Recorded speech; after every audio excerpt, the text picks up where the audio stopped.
ఈనాడు జరగబోతున్న మున్సిపల్ ఎన్నికలకు సంబంధించి ఈ రోజు విలక్షణమైన తీర్పు ఇవ్వాల్సిందిగా నిజామాబాద్ జిల్లా ప్రజల్ని నేను కోరుకుంటున్నా.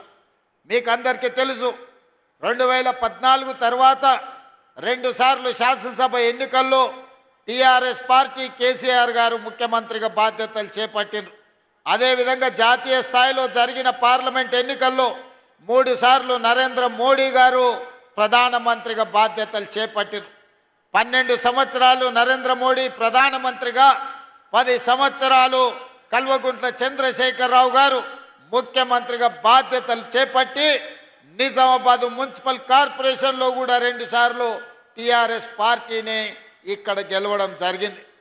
నిజంగానే సమస్యలను పరిష్కరించి ఉంటే నిజామాబాద్ జిల్లాలో నిజామాబాద్ నియోజకవర్గంలో నిజామాబాద్ మున్సిపల్ కార్పొరేషన్లో ఈరోజు చెత్త కుప్పగా మారి మురికి కూపంగా మారుండే పరిస్థితులు కావు.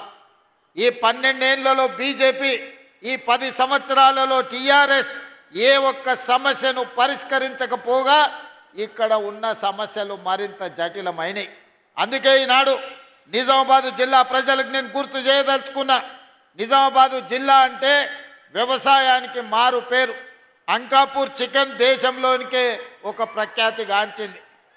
ఇవాళ పసుపు, నిజామాబాద్ పసుపు బంగారంతో పోటీ పడుతుంది.